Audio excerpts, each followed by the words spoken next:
সহিহ মুসলিমের হাদিস। একবার রাসূল সাল্লাল্লাহু আলাইহি সাল্লামের কাছে এক সাহাবী খবর দিলেন, হামজা রাদিয়াল্লাহু আনহু এক বাড়িতে উটের কলিজা ভক্ষণ করছে, উটের থেকে কলিজা বের করে খাচ্ছে এবং তারা মদ্যপান করেছে, মানে আসর বসিয়েছে এক বাড়িতে। তখন মদ হারাম হয় নাই, সহিহ মুসলিমের হাদিস।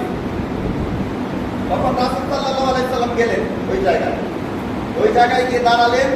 তখন হামজা ইবনে আব্দুল মুত্তালিব মুহাবিব সিংহ শিকারী রাসূল সাল্লাল্লাহু আলাইহি সাল্লামের কি লাগে চাচা। তখন তিনি মাথা নিচের দিকে ছিল, চোখ লাল টকটকে।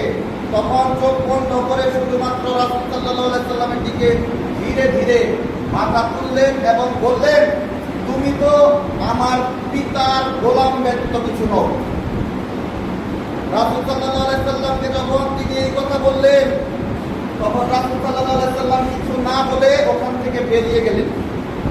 তার মানে কি, এই কথা যদি কেউ সুস্থ মস্তিষ্কে বলে, সে ব্যক্তি মুরতাদ এবং হত্যাযোগ্য ইসলামী শাসকের কাছে, ঠিক না? কিন্তু ওই সময় তিনি মাতাল অবস্থায় ছিলেন।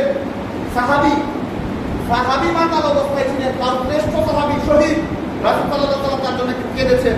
তিনি যখন শহীদ হন উহুদে এই কথা বলেছেন যে, তুমি তো আমার পিতার গোলাম ব্যতীত কিছু নও। একজন নবী, সর্বশ্রেষ্ঠ রাসূল, তাকে বলেছেন।